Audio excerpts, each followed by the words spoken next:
Prezados amigos, estimados irmãos, nós temos a plena certeza de que a família espírita, conforme Allan Kardec designa em O Livro dos Médiuns, ela existe, porque de qualquer lugar que nós partamos, em qualquer lugar que nós cheguemos, sentimos a mesma vibração, o mesmo carinho, a mesma vontade de aprender, de servir a doutrina espírita. É isso que forma entre nós os elos de carinho, de afetividade, e é isso que consolida o movimento espírita a cada dia. Para provar que esses elos são tão importantes e que muitas vezes nós não temos sequer a condição de avaliá-los, gostaria de registrar que a Federação Espírita do Rio Grande do Norte, da qual ainda sou presidente até final de abril, tem na sua ata de fundação um detalhe muito curioso. Foi fundada a Federação Espírita do Rio Grande do Norte aos 29 de abril de 1926, como resultado da fusão de duas casas espíritas, a Teresinha de Jesus e a Agostinho de Hipona. Curiosamente, ao ser fundada, a Federação Espírita do Rio Grande do Norte, mostrando seu compromisso com a educação, fundou uma escola chamada Escola Mista. E o nome dessa escola aparece na ata de fundação, é exatamente Escola Mista Dr. Leocádio José Correia. Por quê? Nós não sabemos. Não há registros materiais que nos façam compreender. Mas, sem dúvida alguma, os laços existem, os laços espirituais. E é esta entidade veneranda que inúmeras vezes comparece por ocasião do chamado receituário mediúnico, às quartas-feiras, na Federação Espírita do Rio Grande do Norte. Então, nós identificamos esses laços extraordinários que se perdem na noite dos tempos, que nós não temos a condição e a capacidade de avaliar, mas que possuímos, graças a Deus, o coração na mesma vibração, capaz de sentir essa alegria. Então nós desejamos já de antemão registrar a nossa felicidade em aqui estarmos na terra do Dr. Leocádio José Correia. Já disse para ele que deixa o Rio Grande do Norte hoje e fique por aqui mesmo para poder ajudar a nordestina. Bem, pensando sobre que temática abordar na noite de hoje, de relance, vimos a situação que a mídia tem nos apresentado cotidianamente nos últimos tempos. Desemprego em massa, crises, violência, e pensamos assim, o mundo de hoje não é fácil. Aliás, nunca deve ter sido, porque mamãe diz a mesma coisa e vovó também. No entanto, cada um tem a sua história e cada um tem o seu horizonte próprio no momento em que aqui está encarnado. Por isso, ao ouvirmos as inúmeras notícias que saem nos jornais, ficamos angustiados. Recentemente, líamos na Folha de São Paulo uma declaração de autoridade na área econômica a afirmar que, depois da Segunda Guerra Mundial, este é o ano de maior dificuldade, provavelmente, para o mundo inteiro, sob o ponto de vista da grande crise econômica, que não é marola, mas que é tsunami em muitos lugares. E nós, então, ficamos pensando que é nessa fase que nós identificamos muitas pessoas que ficam extremamente preocupadas. Na nossa terra, a gente diz assim, é que nem peru morre de véspera. Ou seja, a crise não chegou totalmente, ou de fato, mas a pessoa já está morrendo por antecipação, já está preocupada, ela já entra em crise antes da crise propriamente dita. E outras pessoas que ficam diante daquilo que ouvem e diante das situações que enfrentam em verdadeiro pânico, pensando que se avizinha a morte, que se avizinha a desgraça, ou então que se avizinha um período de extrema dificuldade de viver e de atender principalmente aos compromissos ditos como compromissos ordinários da própria vida. Por essa razão, nós decidimos trazer na noite de hoje para os nossos amigos e para nós, porque quem fala, fala primeiramente para si, algo muito importante que seria acerca da nossa necessidade e possibilidade de resistir aos momentos de dores, aos momentos de crises, aos momentos das profundas dificuldades. E para isso, nós nos lembramos de que em 2004, mais precisamente em outubro de 2004, uma professora, tinha que ser uma colega, né? Então a gente já vai para as colegas, né?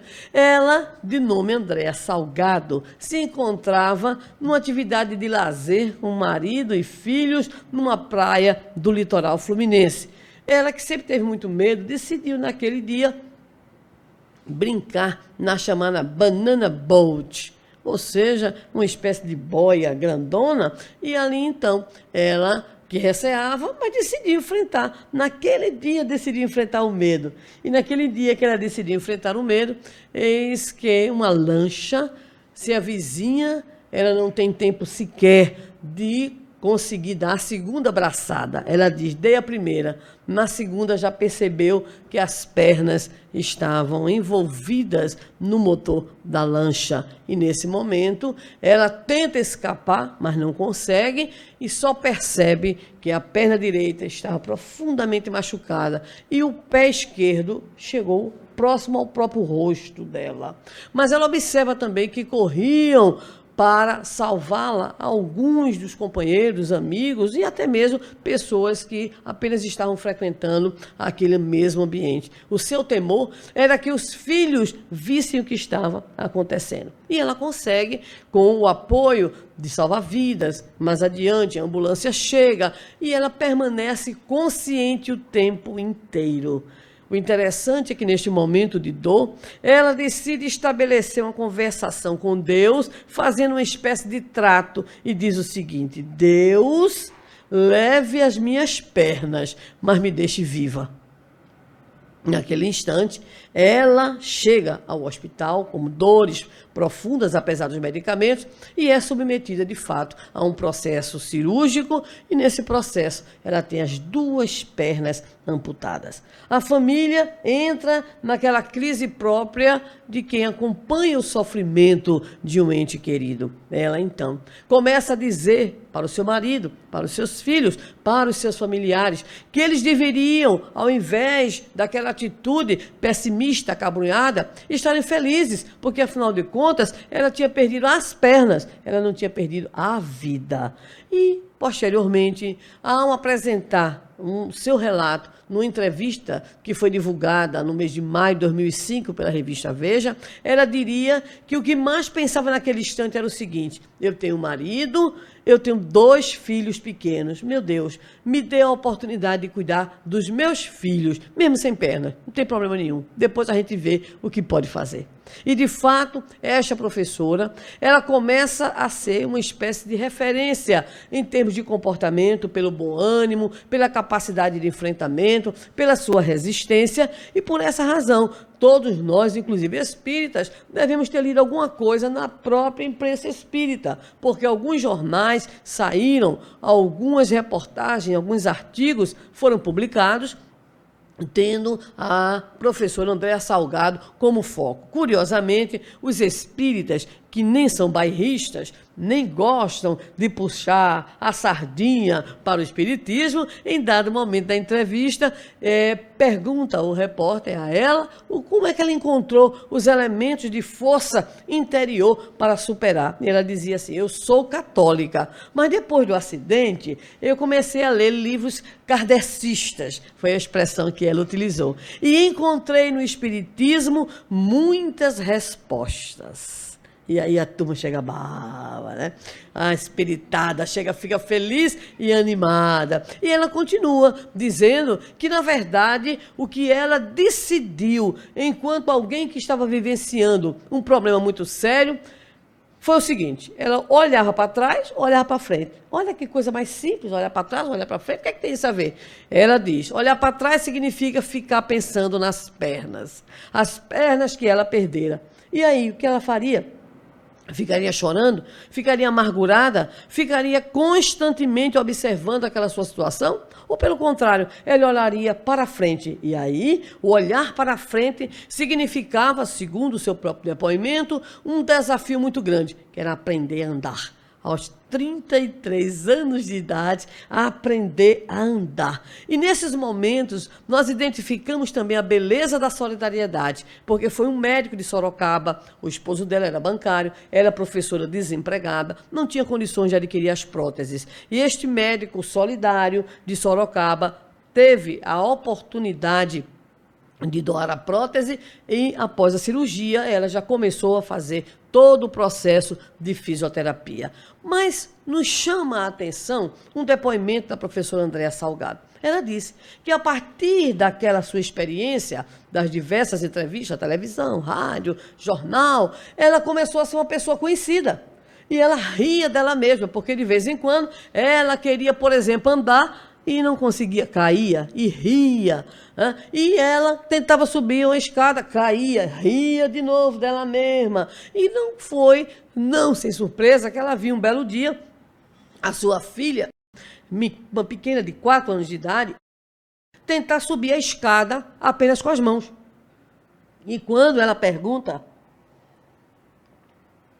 à sua filha por que estava fazendo isso, ela diz, é para imitar a mamãe, que é uma mãe biônica. Ela percebeu que a sua atitude de brincar com a própria situação era uma atitude positiva para o enfrentamento da problemática diante da própria família. E, diante dessas situações todas, o que mais chamava a atenção dela era que inúmeras pessoas começaram a escrever para ela, dizendo assim, a sua atitude, o seu exemplo, a sua maneira de responder ao seu drama tem servido para que eu possa enfrentar a minha própria vida e o meu próprio problema. Algumas pessoas chegaram a lhe dizer, você salvou a minha vida. Outras disseram assim, o seu exemplo foi capaz de me tirar da postura depressiva, da atitude de conformismo profundo. E ela, então, pôde declarar na entrevista, como posteriormente em outras situações de entrevista, em outros programas, dizer que talvez tenha sido essa a grande alegria que ela pôde ter da sua vida, do seu esforço no bem, ser capaz, então, de servir de alguma forma às pessoas. Mas nós não podemos apenas lembrar da professora Andréa Salgado. Existiu também uma criatura extraordinária que todos nós conhecemos porque era artista famoso hollywoodiano, o Christopher Reeves. O Christopher Reeves, por sinal, com todo respeito, né, aos homens aqui presentes, era um super-homem. Que Assis, lá em Natal, não ouça esta palestra, não é verdade? E o nosso Christopher Reeves, ele, certa feita, cavalgando, cai literalmente do cavalo. E caindo do cavalo, caiu de cabeça. E aí, ele, então, estava numa situação bastante complicada para a sua vida para frente. Ou seja, tetraplégico. Em determinado momento da vida dele, ele está ali, aquele momento difícil, considerando que não tem razão para continuar a viver. E pede a eutanásia. Muito curiosa e, ao mesmo tempo, extremamente instigante é a colocação da sua esposa para ele naquele momento. Ela diz assim, aquele homem belíssimo, aquele homem que se tornava também um símbolo sexual, e ela dizer para ele assim, eu amo você, e você não é só o seu corpo, permaneça vivo. E depois de todo aquele processo que muitos de nós conhecemos, dele ficar imóvel muito tempo, respiração artificial, muito tempo também, chegou posteriormente até a fazer um filme, mesmo na cadeira de rodas, conseguiu voltar a respirar, mas ele, em uma última entrevista, dizia assim, não passa uma semana da minha vida que alguém que está no meu problema não entre em contato comigo porque quer se matar. Ele, que um belo dia pediu a eutanásia, mas que conseguiu chegar ao ponto de auxiliar pessoas, dizendo que elas superassem, que elas encontrassem na sua intimidade uma força interior capaz de reverter a situação, transformando as suas próprias vidas. e desencarnou, graças a Deus, não por eutanásia, nem por suicídio, mas pelos caminhos normais da vida. Bem, esses casos, eles suscitaram, no meio principalmente de psicólogos, de estudiosos do comportamento humano, uma pergunta. A pergunta é muito simples. O que é que faz com que uma pessoa, diferentemente de outras pessoas, consiga enfrentar a crise, a violência, a dificuldade muito grave, a perda, um verdadeiro trauma, de uma maneira capaz de se transformar e outra não?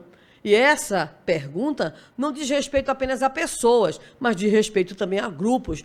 Porque há grupos que conseguem resistir, porque há grupos em determinadas comunidades e sociedades que conseguem reverter o quadro de opressão, de dor, de violência pelo qual passa, a fim de ressignificar as suas experiências, procurando então reagir e se transformarem para melhor. Essa perguntinha, ela passou a habitar o campo de pesquisa de muitos estudiosos. E aí, alguém começou, pelo menos há um pouco mais de 30 anos atrás, a usar uma expressão que vem da física e da engenharia, chamada resílio, que em nosso idioma seria resiliência. E a chamada resiliência é um termo, então, tomado da área da física, da engenharia, para designar a capacidade que alguns materiais têm de, após receber uma pressão muito forte, voltarem à sua condição original.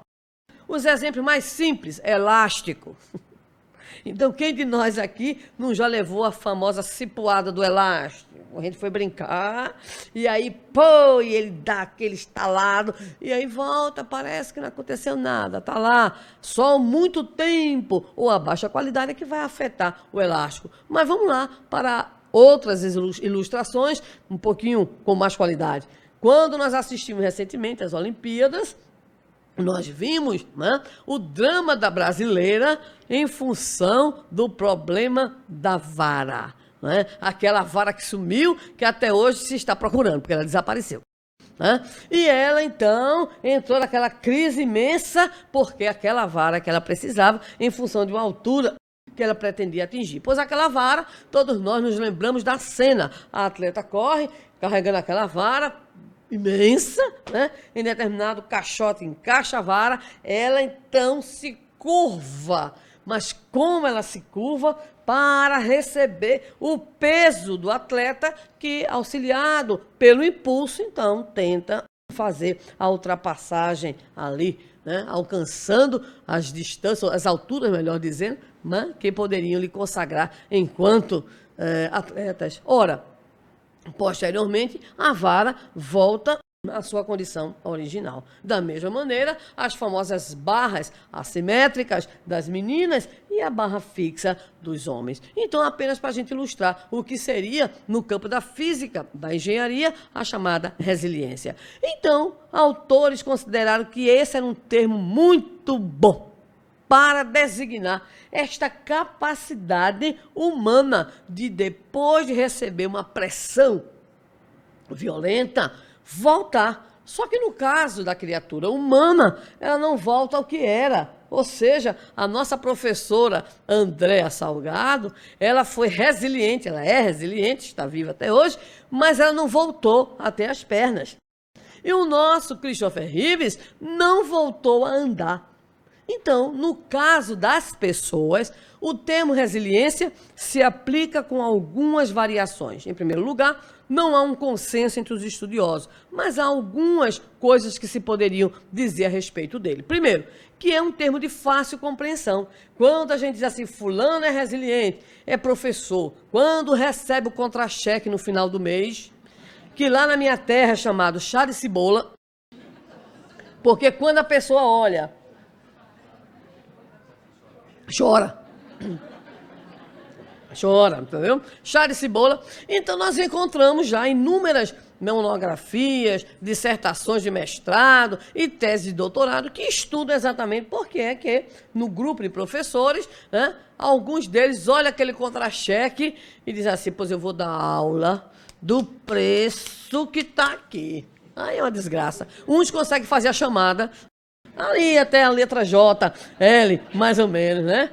Outros colocam alguma coisa no quadro para os meninos copiarem, e assim por diante. Mas tem aquele professor que, mesmo com aquele contra-cheque chá de cebola, ele diz assim: eu tenho um papel fundamental no desenvolvimento daquela criança, do desenvolvimento daquele adolescente, daquele jovem. Então, é aquele professor que a gente, usando a expressão, né, de uma certa revista, é nota 10, mesmo com o contra-cheque tendo assim nota 5, 4 e assim por diante. Então, muitos se dedicam a estudar. Por quê? É a perguntinha. Por que pessoas e grupos têm uma capacidade diferenciada, especial, de enfrentamento? O que caracteriza essas pessoas? Então, o termo começou, resiliência, a fazer parte, né, não apenas agora da física, da engenharia, mas também habitando a terminologia, a nomenclatura das ciências humanas e sociais, psicológicas principalmente. Mas o que se sabe é o seguinte: primeiro,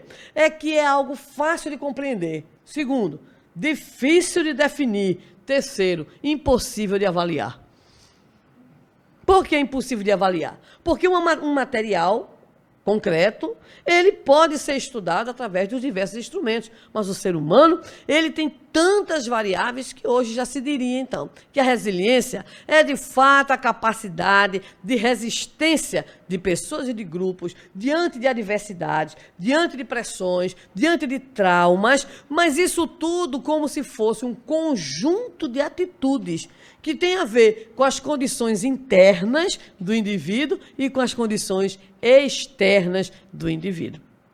Ou seja, em dado momento na nossa vida, nós podemos ser resilientes, ser resistentes. E em outro momento, em função daquela nova situação, nós não conseguimos. Então, o termo, ele tem que se adequar às condições individuais e às condições também sociais, históricas, enfim, às condições objetivas nas quais o indivíduo ou os grupos atuam e recebem o impacto, recebem a pressão e reagem a essa mesma pressão.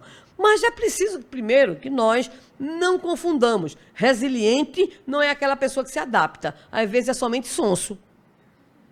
Não tem aquela pessoa sonsa? O que é que ela faz, né? Ela vai se acomodando aqui, a gente chama de camaleão. Então tem um problema aqui, ela vai mudando. Tem um problema, ela vai se acomodando, que é para poder enrolar o povo todo, mas isso não é resiliência. Então não é uma simples adaptação. Há algo que mostra de fato a essência da resiliência, que seria a capacidade de transformação do indivíduo. Então o indivíduo, ele se transforma após passar por aquela situação. Mas cuidado, não é qualquer transformação, porque o indivíduo, de repente, passa por uma situação difícil e ele diz agora, pois agora quem vai ser ruim sou eu. Pois é, agora que eu vou, então não é também isso, nem é então acomodação e nem é transformar-se para qualquer direção ou em qualquer direção, é para o melhor, ou seja, resiliente. Nesse sentido agora, humanístico, numa perspectiva psicológica, seria aquela personalidade que, ao enfrentar a adversidade, a pressão, o sofrimento, se transforma para melhor, ou seja, cresce enquanto pessoa. Vamos ver isso em 2 exemplos reais. Ela é uma menina que até 1 ano e meio era dita normal. Havia nascido no Alabama, nos Estados Unidos, em 1880.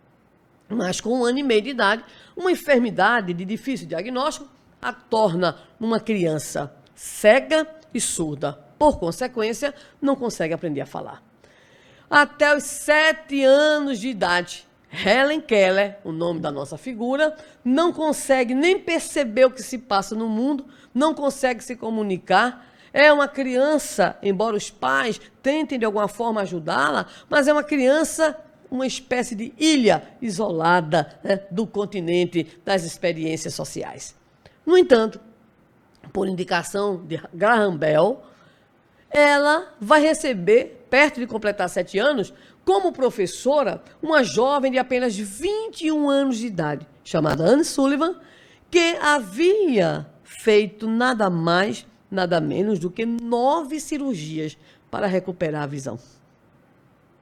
É a jovem Anne Sullivan que então se tornará a mestra, a amiga, diríamos, o anjo da guarda encarnado. Porque tem uns anjos de guarda que reencarnam mesmo e colam junto do protegido. Eu tenho certeza que aqui tem gente que tem um bocado de anjo de guarda ali, juntinho. Às vezes não percebe, mas está ali a criatura, né, presente no dia a dia. Anne Sullivan foi isso para Helen Keller. Aquela menina que em um dia de abril de 1887, ela impaciente, imagina a criança cega, surda e por consequência muda, imagina a angústia, aquela dificuldade de se comunicar. É quando Anne Sullivan, elas estão no ambiente com água, tem a ideia de molhar uma das mãos, né, da jovem, da menina, aliás, da criança Helen Keller, e na outra soletrar a palavra água. Naquele instante, a jovenzinha, pequenininha, né, a criancinha Helen Keller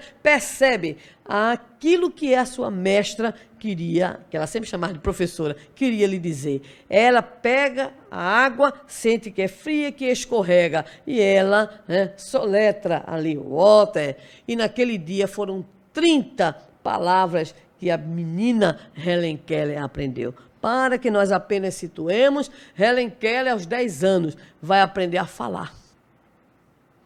Se dirigirá à escola especial para crianças cegas, dominará o braille e se tornará não apenas alguém excepcional, porque consegue enfrentar a dificuldade, a necessidade especial, a limitação na condição de cega e de surda, mas é alguém que chega a cursar a Universidade Radcliffe, se forma em filosofia.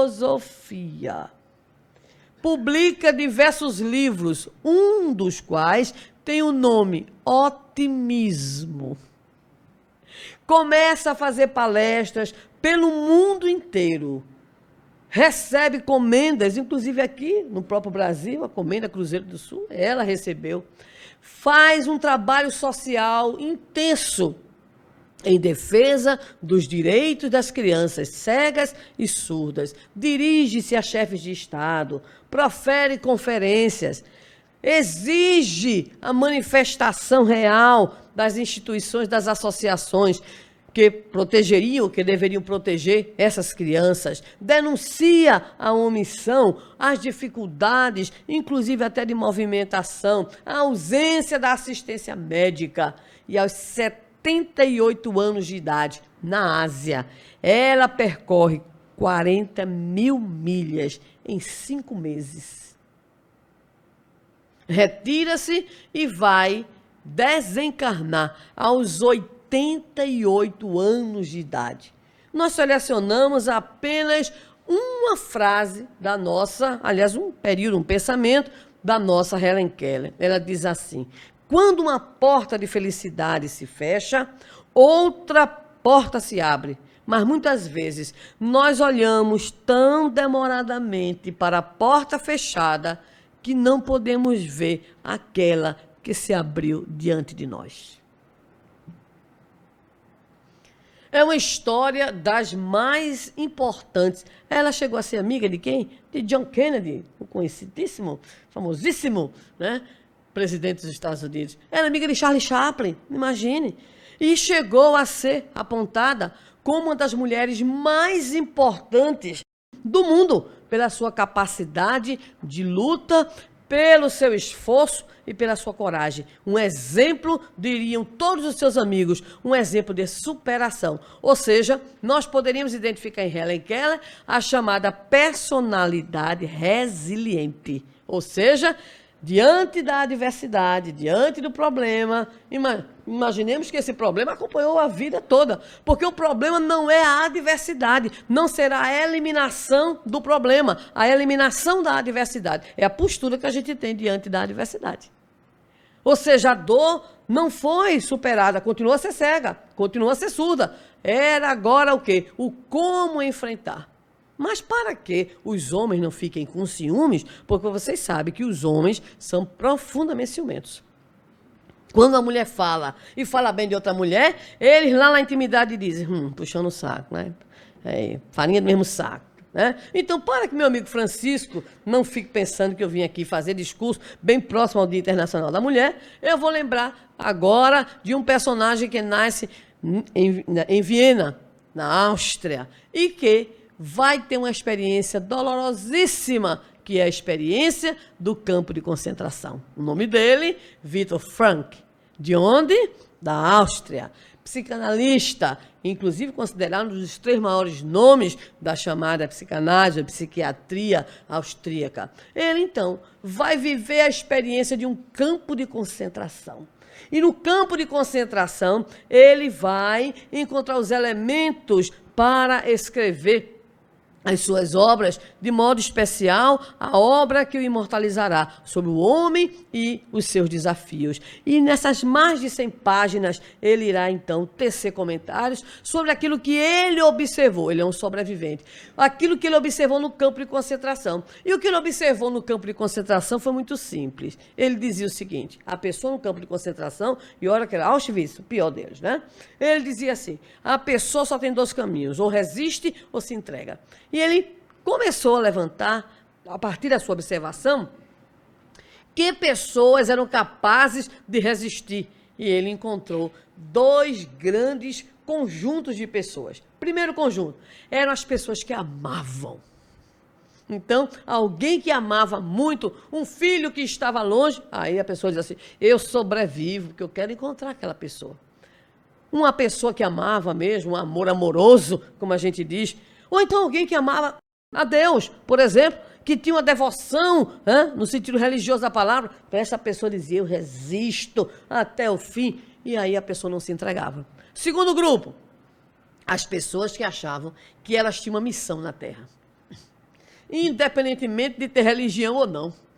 Olha que coisa interessante. Então eram pessoas que diziam, eu tenho uma tarefa a cumprir, e porque eu tenho essa tarefa a cumprir, eu resisto. Então dizia o nosso prezado Viktor Frankl, apenas esses 2 grupos de pessoas.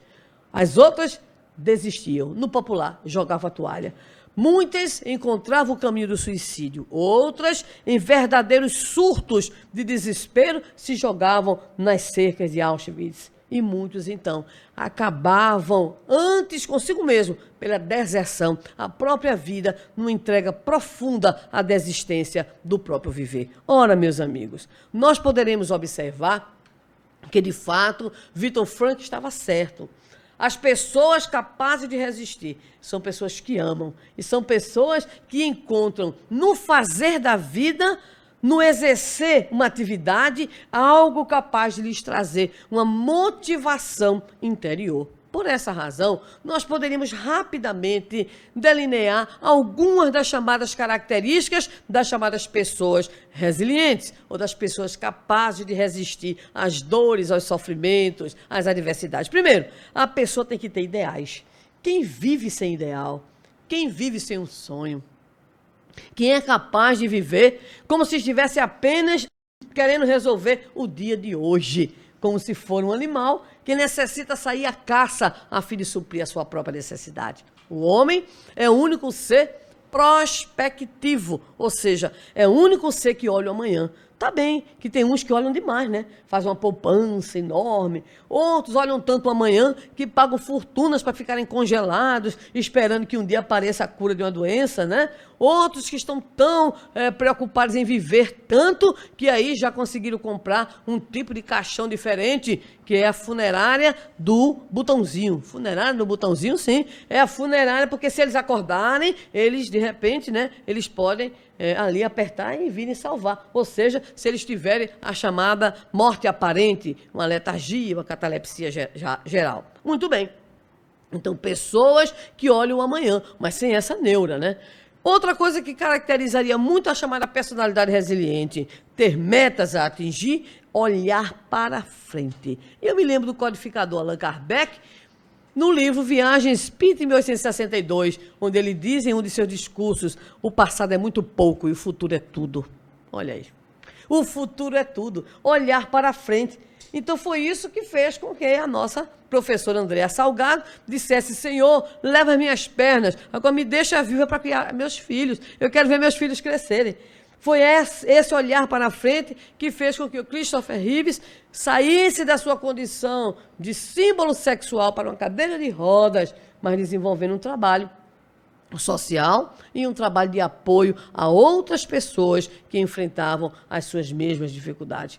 Foi esse olhar para a frente que fez com que Viktor Frankl pudesse dizer a ele mesmo todo dia: eu vou sair daqui, eu sairei de Auschwitz. E saiu e se tornou um dos maiores nomes do comportamento, da psicologia, da psiquiatria.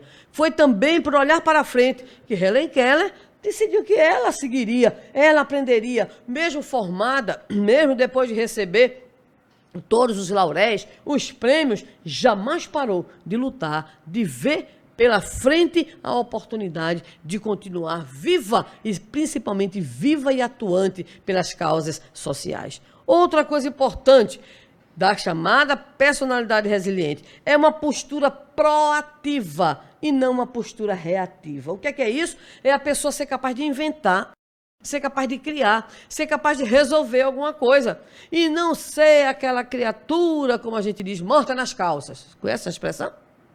Lá no Nordeste, fulano é morto nas calças. O que é isso? Não faz nada.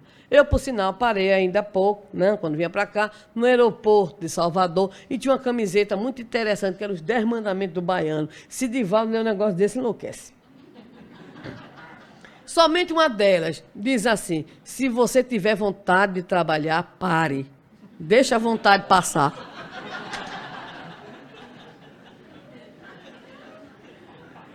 É apenas, eu ria para me acabar. Então é aquela pessoa, né? Nada contra os baianos, pelo amor de Deus, né? Então, o que é que ocorre? É aquela pessoa que apenas vai reagindo, vai carregando. Você pergunta a ela: como é que você vai? Vou indo. E ainda diz assim: for como Deus quer. Aí você diz assim: então tá ótimo. Então não. Você não vai como Deus quer? Vou. Então Deus só quer o bem da gente, mas não estou bem não.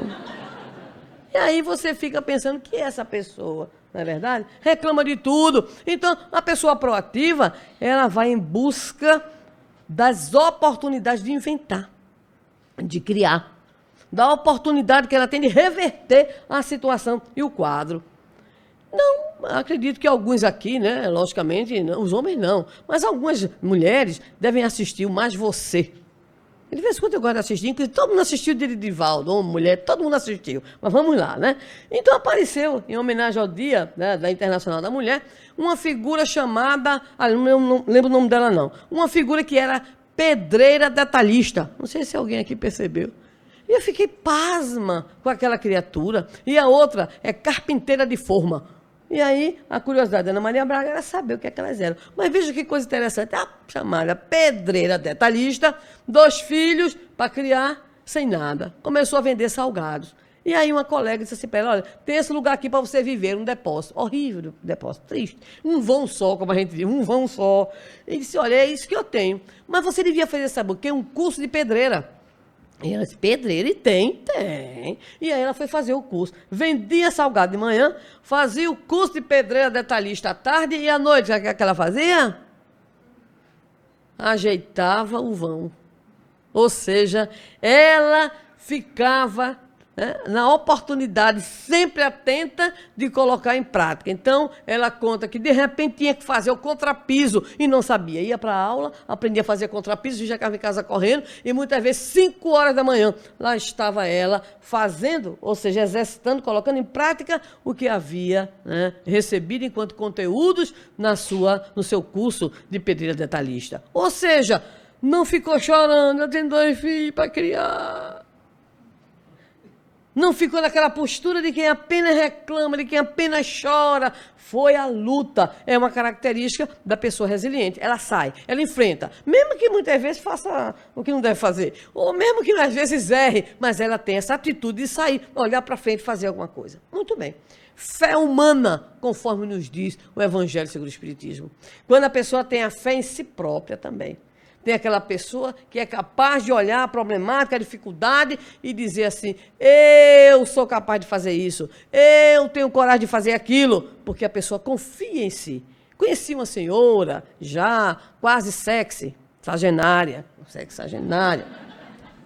num programa de alfabetização. E a gente abria para que pudessem aparecer depoimentos interessantes, e ela quis fazer um depoimento. E ela disse assim, olha, eu estou hoje na condição de alfabetizadora, mas eu fui analfabeta até mais de 30 anos de idade. Todo mundo ficou impressionado. Até mais. Por quê? Primeiro, meu pai não deixava ir para a escola, que ele dizia que quem ia para a escola era filho de rico. Filho de pobre tinha que ir para a lavoura, né? E depois eu casei. E o marido dizia assim, aprende a ler não, porque se aprender a ler, ó, vai arranjar namorado. E eu não quero ficar com fantasia de boi. Você já deve saber o que é. E aí, então, ela disse, tive que, depois de muito tempo, decidir. Eu olhei para ele e disse, se quiser me deixar, me deixe, porque agora eu vou estudar. E foi estudar. E ela disse algo que todo mundo ficou impressionado num curso de alfabetizadores, para alfabetizadores. Ela disse assim, olha, eu sabia tudo, eu só não sabia ler. Mas a maneira como ela disse, eu sabia tudo, eu só não sabia ler. Diz respeito à construção nela mesma, naquilo que a gente chama de autoestima, que é a valorização que a gente dá ao autoconceito que a gente tem. Ou seja, para aquela mulher, já aos 60 anos de idade, ela ser uma alfabetizadora. Ela retoma a sua história de vida e ela diz, eu sabia tudo o que era importante para viver. Tudo o que foi indispensável para criar os filhos. Só não sabia ler, é um detalhe. Mas a autoestima, fé em si próprio, fé na sua capacidade de superar, fé na sua capacidade de realizar. Isso também faz parte da chamada personalidade resiliente. Mas vamos lá, né? Sob o ponto de vista espírita, por que que existe aquela diferença a qual nos referimos de pessoas que, diante de certas dificuldades, conseguem superar, ser resilientes, e aquelas que não conseguem? Ora, este conceito, na visão espírita, ele seria muito mais ampliado em função da compreensão espírita de que cada um de nós está num determinado patamar de evolução. Cada um de nós conta com um certo conjunto de experiências. Cada um de nós traz na sua memória, não é a memória atual, é a memória profunda, a memória plena, as experiências e vivências que nos marcam. Então, nós somos pessoas mais ou menos resilientes também em função das próprias condições espirituais que temos de enfrentamento dos problemas da vida, das situações que a vida nos apresenta. Mas há algo que, na ótica espírita, nos auxiliaria bastante a termos uma personalidade resiliente. Porque uma das maneiras pelas quais se vê a questão da resiliência é a abertura do indivíduo para mudar as suas crenças.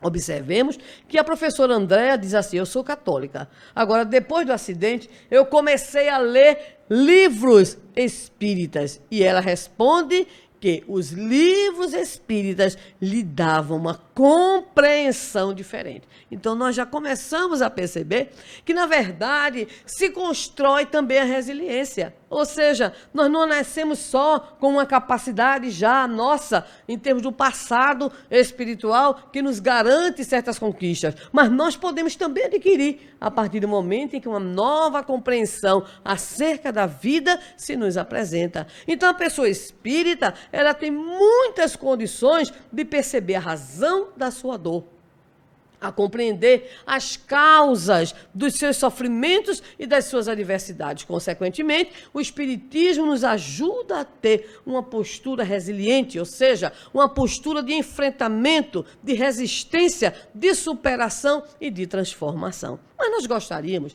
de ilustrar que essa coisa nova de resiliência, isso é tão antigo quanto o rascunho de Bíblia. Porque se nós formos buscar o próprio Evangelho, o Novo Testamento, nós vamos encontrar em Jesus inúmeras passagens de estímulo à resiliência. Nós vamos situar apenas duas. Primeiro, diante daquele grupinho que não era fácil, né? O grupo do nosso Senhor Jesus Cristo, do daqui, era difícil, ou grupo complicado. Por isso, quando a gente se aperreia no movimento espírita, a gente tem que lembrar logo do Colégio Apostólico de Jesus, né? Que é para poder a gente ter resistência, né? E capacidade de enfrentamento. Então, Jesus olhava aquele povo dele mesmo e dizia assim, tende bom ânimo, para levantar exatamente a turma que já olhava a empreitada da Boa Nova com certa reserva, né? Então ele dizia para aqueles que o ouviam, para os seus discípulos e para a pequena multidão: tende bom ânimo, eu venci o mundo, tenha bom ânimo. Mas, por certo, os pessimistas de plantão diziam assim: tu, a gente não. Porque vocês sabem que existem dois tipos de pessimista: o pessimista normal e o pessimista aprofundado. O pessimista aprofundado é aquele que escuta alguém dizer assim: mas nós já estamos chegando no fim do poço, a gente vai subir. E o pessimista aprofundado, ele diz: mas no fundo do poço tem outro poço. Nem vê se acaba. O pessimista normal, ele é desanimado, é morgado, que é a mesma coisa quase de desanimado, mas ele vai se arrastando. Mas o pessimista aprofundado, quando alguém diz assim: mas fulano, a esperança é a última que morre, ele olha e diz assim: mas morre. Não é verdade? Então Jesus olhava aquele povo e dizia: tende bom ânimo. Mas isso aí foi no genérico. Muito bem, ele disse: eu venci o mundo. Mas teve uma hora que Jesus teve que dizer para o pessoal desanimado, aqueles que estavam diante dos problemas, Jesus teve que dar uma de terapeuta mesmo, chamou para ele. Porque nessa primeira colocação, tem de bom ânimo, eu venci o mundo, parecia aquela coisa longe, o Senhor venceu o mundo, mas o Senhor era o Senhor. Então, em determinado outro momento, ele vai dizer: vinde a mim. Colocou-se como terapeuta. Todos vós que vos achais aflitos e sobrecarregados, e eu vos aliviarei. Aprendei comigo que sou manso e humilde de coração, pois suave é o meu jugo e leve é o meu fardo. Ou seja, chamou: vinde, que era para que aqueles que não tinham as condições naturais de resiliência pudesse encontrar nele o fator de propulsão, o fator de estimulação. Porque o comportamento resiliente não é só uma condição natural própria, mas pode ser também estimulado pelos fatores externos. Ou seja, nós podemos ser pessoas que somos capazes de estimular a resistência no outro. Tem gente que diz assim: eu não tenho fé, mas eu queria morar junto de alguém que tivesse. Pronto, imagina. Porque a pessoa que tem fé, ela impregna, ela contagia. Bem, mas se nós ficarmos a indagar, e será que no Evangelho nós podemos encontrar exemplos daqueles que conseguiram ouvir essas exortações de Jesus e que de fato se tornaram resilientes? Sim, vamos ilustrar apenas para a gente, e situando essas colocações, esses conceitos. Primeiro, Maria de Magdala. Era uma criatura atormentada, vivia em crise existencial, tinha uma sede de amor, mas é naquele momento do encontro com Jesus, Jesus funciona como aquele que vai estimular nela a sua atitude de resiliência. A resiliência foi tão grande que ela abandonará tudo e seguirá com aqueles leprosos para dar uma nuta, se convertendo então na oradora todos os dias, ao cair da tarde, pregando o evangelho e durante as suas horas a cuidar dos seus amigos e mais tarde os seus colegas, porque ela também adquiriria a própria doença. É um dos maiores exemplos de resiliência do Evangelho, de resistência, de transformação.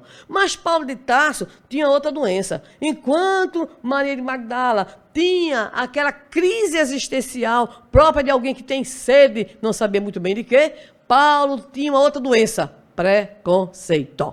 Preconceituoso ao extremo, orgulhoso, presunçoso. E aí, naquele momento que ele sai à procura de Ananias, que ele foi direto para Ananias, aquele que havia convertido a sua noiva Abigail, doidinho para pegar Ananias, para dar um carinho nele, obviamente, para dizer para ele muito bem que nada, louco para pegar Ananias, levou as cartas do Sinédrio, e aí literalmente vai cair do cavalo, ao ver aquela luz e ao ouvir aquela voz que lhe pergunta: Saulo, Saulo, por que me persegues? Naquele momento, minha gente, que vergonha. Paulo provavelmente procurou um buraco e não conseguiu, que não tinha, né? E a voz lhe perguntou como quem exige a resposta. E ele timidamente pergunta: quem és, Senhor? Para ouvir aquilo que ele já sabia que viria como resposta. Sou eu, meu filho, Jesus, aquele de Nazaré, a quem tu persegues. O momento é tão grave, mas a experiência é tão dolorosa. E eu imagino o que é que passou na cabeça de Paulo, que ele vai logo perguntando ao Senhor, ou seja, vai logo querendo resolver o problema. Senhor, o que queres que eu faça? Porque a minha conta é tão grande, o meu débito é enorme, eu quero saber como é que a gente começa a abater. E aí foi logo de uma vez, e a resposta de Jesus foi maravilhosa, e disse assim para ele: vai para lá, para Damasco, e lá te será dito o que deverás fazer. Aguarde, meu filho. Deixou ele 3 dias cego. 3 dias cego, lá em Damasco, num estalagem, todo mundo já dizendo que ele tinha ficado doido, que ele tinha surtado, né? E ele 3 dias, para que Jesus fez isso? Para ele passar 3 dias sem olhar para fora, a fim de olhar para dentro. Porque uma das características também da pessoa resiliente é aquela que busca se autoconhecer, para descobrir o seu limite, a sua dificuldade, para crescer, conforme nos assevera o Livro dos Espíritos, na Sábia Resposta 919, da autoria de Santo Agostinho. Fazei o que eu fazia quando vivi na terra. Ou seja, pergunte o que é que você fez, faça o exame de consciência. Pois Jesus deixou Paulo 3 dias, e para poder a situação ficar bem boa mesmo, não mandou outro não. Foi lá e disse assim: Ananias, meu filho, vá lá. Eu penso que Ananias devia ser assim com o Senhor, porque quando Jesus diz assim: Ananias, vai ter com Paulo, Senhor, aquele dali que está me perseguindo a gente tudinho. E Jesus disse para Ananias: vai, meu filho, atrás dele, vai, aplica passes nele, vai, porque ele é o vaso escolhido. E Jesus deu uma realmente de terapeuta e disse assim: ele vai ver quanto é que ele vai ter que sofrer por amor de mim. Rogou praga. É o único caso que eu conheço nos evangelhos. Rogou e disse: Paulo ia ver o que é que ele ia precisar sofrer para, de fato, se encher, né? No caso dos ensinos, dos ideais, dos valores do cristianismo. E aí Paulo é uma figura extremamente resiliente. Porque o que Paulo apanhou, minha gente, não está escrito no gibi, não. O que Paulo foi açoitado, preso, apedrejado. Uma vez jogaram tanta pedra no pobre, mas tanta pedra, que pegaram o pobre e jogaram num lugar chamado Monturo. E foi lá que Timóteo foi e conseguiu resgatar. Então era desse jeito. Mas Paulo dizia assim, mesmo com as mãos cansadas e os joelhos desconjuntados, com artrite, com artrose, né? Ele estava ali animado e dizia assim: nós somos angustiados, mas nunca desanimados. Nós somos cheios de dificuldades, porque isso faz parte da nossa condição evolutiva, mas sempre o quê? Desejosos de seguir adiante. É um exemplo extraordinário de resiliência. Mas vamos lá. E aqueles que seguiram a Jesus?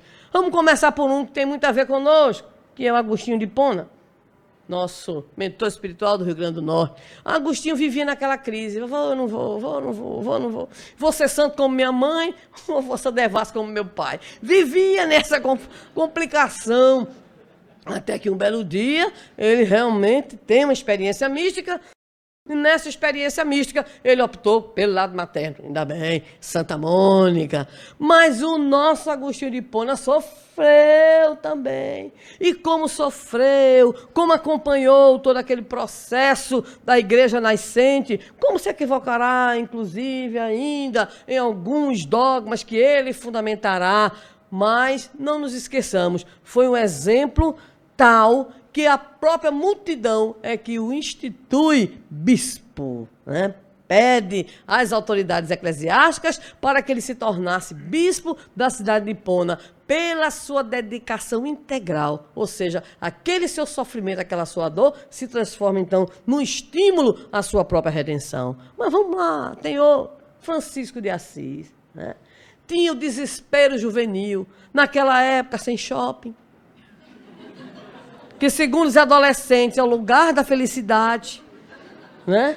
Sem muita coisa para fazer, sem televisão, sem Orkut, ia na Paz Cruzada, ou seja, queria coisa mais animada da época. Entra em crise também. entra no desespero juvenil.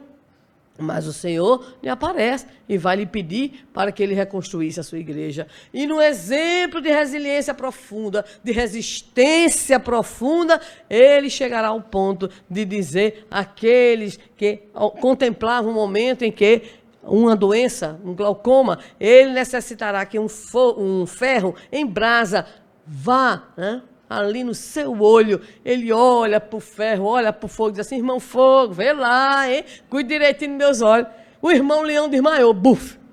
E ele lá, né, passando aquela situação. Resiliência, mesmo também depois de traído por muitos de seus amigos que mudaram a sua revelia, os estatutos da ordem.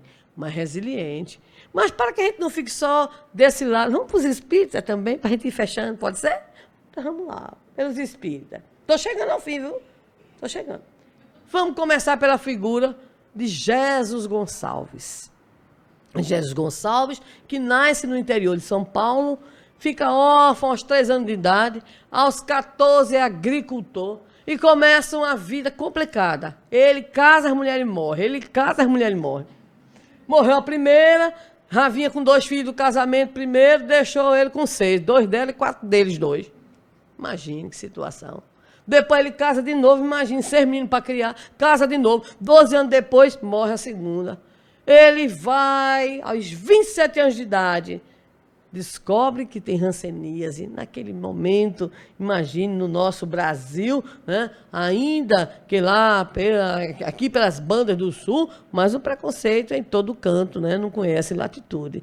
E o nosso prezado Jesus Gonçalves é retirado da própria vida, em sociedade, e vai ser colocado nos chamados hospitais ou sanatórios destinados. E ele sempre na sua intimidade, por quê? Era materialista profundo, ateu. É quando ele então lá, afinal de contas, já tinha 2 casamentos, e encontra uma outra alma muito generosa lá, Ninita. E aí, 3º casamento.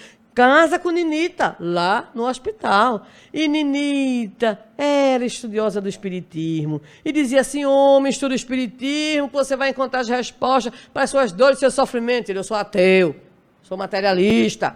E ela, então, desencarnou. No velório de Ninita, Ninita manda uma mensagem mediúnica para ele: velho, deixe de besteira, Deus existe. Ele ficou doido, começou a ler sobre espiritismo a partir daquela mensagem estranhíssima. Mas um belo dia ele teve tanta dor, mas tanta dor, meus irmãos, era tanta dor, que ele então lembrou de Ninita, lembrou da mensagem e decidiu fazer com Deus uma negociação. Disse assim: Deus, se você existe, eu lhe dou 5 minutos para colocar um remédio aqui. Ora, Deus só precisou de 2. 2 minutos, 2 minutos ele bebeu água, a água ficou amarga, ele chamou alguém para verificar, disse: está amargo, está estranha essa água. Pois é, eu fiz aqui uma reza, pedi a Deus e já tem aqui. E ele ficou, né, aliviado da dor. Começou a estudar o espiritismo e se tornaria então o grande nome do espiritismo no interior de São Paulo, inclusive chegando a criar a instituição espírita. Diz que já bem, inclusive o nome da instituição espírita era Agostinho de Hipona, certo? E aí então, isso foi em 45, ele desencarnou em 47. Diz que uma semana mais ou menos, ou 2 semanas antes dele desencarnar, ele tinha perdido a voz completamente, mas foi ao centro espírita se arrastando, resiliente, né, forte. E aí diz que naquela hora passou a tal da rouquidão. Ele falou, fez uma palestra belíssima. E depois que acabou a palestra, ficou mudo de novo. Desencarnou. É o poeta das chamadas chagas redentoras. Mas foi a personalidade sempre de liderança. Gostava de futebol, adorava clarinete. Onde ia, sempre estava envolvido com as artes. Resiliente na sua dor e no seu sofrimento. Mas nós temos uma outra figura, ainda de São Paulo. É a figura de Araçatuba, a conhecida Benedita Fernandes. Benedita Fernandes era tão obsidiada, era num processo de subjugação tão grande, tão grande, tão grande, que ela fugiu da família. Ela fugiu da família e ficava lá no Noroeste paulista, aperreando, e quando foi um belo dia, foi parar na cadeia. Eu não sei, que coisa boa, o carcereiro e um militar eram espíritas e deram passe em Benedita Fernandes. Levaram o nome de Benedita para a desobsessão e Benedita, então, recobrou a consciência. E ao recobrar a consciência, decide devotar sua vida aos doentes, construindo, inclusive, um sanatório para doentes mentais. Desenvolveu uma obra assistencial para crianças e ficou conhecida como a Dama da Caridade Resiliente. Ou seja, da dor que a afetava, transforma essa dor em oportunidade de crescimento. Mas, sem dúvida alguma, uma das figuras mais interessantes da literatura e do movimento espírita é da terra mineira de Tuiutaba, o prezado Jerônimo Mendonça, um dos maiores exemplos de resiliência.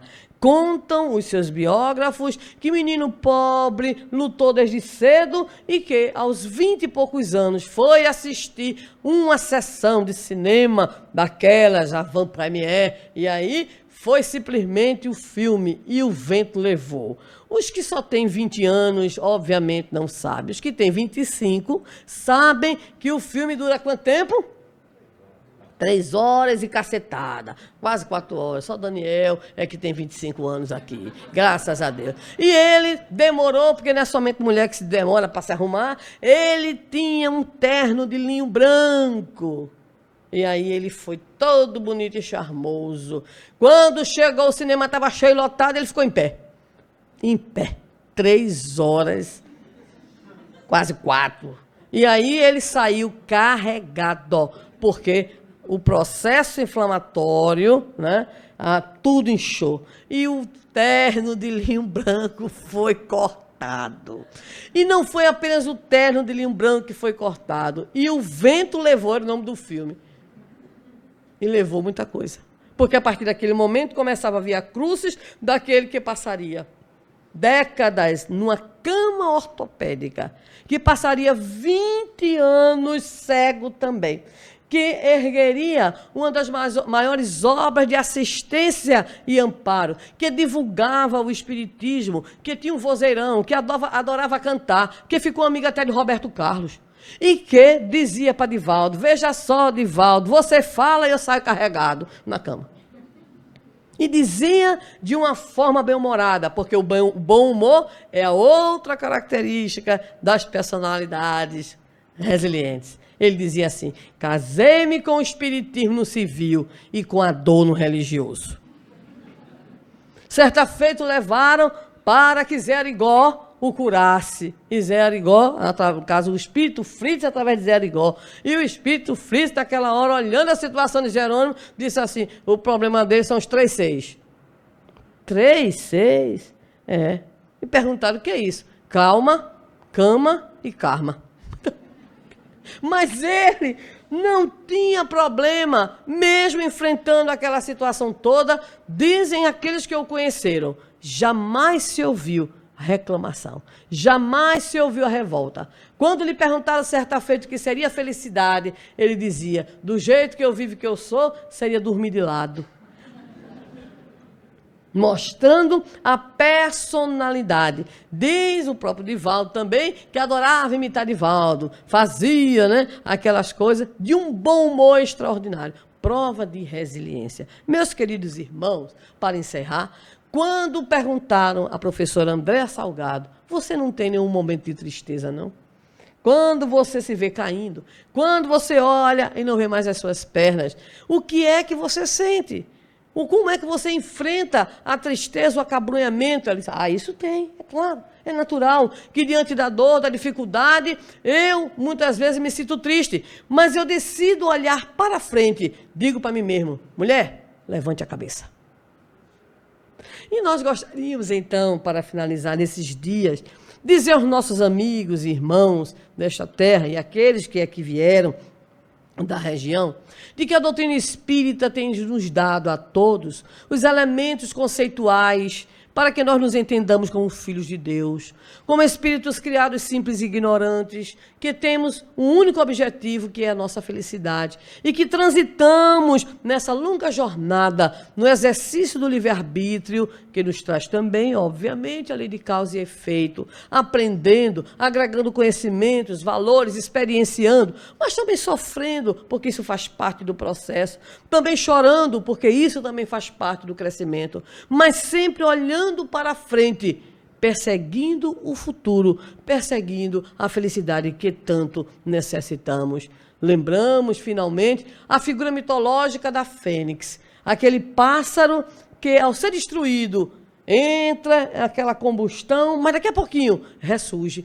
O Espiritismo nos mostra que, semelhante à fênix, nós também somos capazes de, ao passarmos pelas dores, pelas dificuldades, pelos problemas, parece que em nós tudo se acaba, tudo se destrói, mas nós ressurgimos das cinzas e nós nos refazemos, nós nos recompomos, porque nós somos seres criados para a imortalidade, nós somos seres criados para a felicidade, porque a dor, o sofrimento, a adversidade, a prova e a expiação são processos ainda necessários ao nosso processo, a nossa jornada evolutiva. E quando aprendermos com a dor e com o sofrimento, nós estaremos também conquistando a oportunidade de evoluir com menos dor e com menos sofrimento. Não é que os espíritas eles sejam acostumados a sofrer, que queiram sofrer, mas ressignificamos, enquanto espíritas, o sofrimento, por entender que ele é justo quando provocado pelas nossas próprias atitudes, por perceber que ele se torna necessário pelas nossas próprias maneiras de ser e de comportarmos-nos. Assim, a doutrina espírita é uma doutrina que nos ajuda cada vez mais a construirmos uma personalidade resistente, pela compreensão na justiça divina, pela certeza de que o Pai não dá pedra a um filho que merece pão, nem dá serpente ao filho que merece peixe. A nossa poetisa, Cecília Meirelles, de uma maneira ímpar, como só ela sabia fazer, tem um pensamento em que ela registra: aprendi com a primavera a me deixar cortar e a voltar sempre inteira. Essa é a grande mensagem da poetisa, ou seja, que quando estivermos passando pelos processos de dor e sofrimentos, quando estivermos enfrentando no nosso dia a dia, no cotidiano da nossa existência, os momentos em que muitas vezes nos sentimos abalados na nossa compreensão, na nossa fé, que nesses momentos nós possamos erguer os olhos ao alto e conscientes do que a doutrina espírita nos tem ensinado e principalmente confiantes em Deus, possamos dizer a Ele assim: Senhor, quando te quero dizer em prece todas as necessidades da minha vida, o verbo emurchece e cala na terra de meu coração, como flores fanadas pelo vento cortante do inverno. Mesmo assim, meu mestre e meu Senhor, eu te suplico forças para encontrar a sabedoria para vencer a força das minhas paixões e a paixão do amor para ter a sabedoria que me faça estar sempre sob a tua vontade. Força para enfrentar dificuldades, sabedoria para compreender as causas e os mecanismos de sua superação e amor, que é o alimento das almas. Que Jesus nos abençoe e que possamos, nesses dias de crise e de dificuldade, erguer na intimidade do nosso coração um santuário bendito, onde o Senhor permaneça nos dizendo: tende bom ânimo. Que Jesus nos abençoe.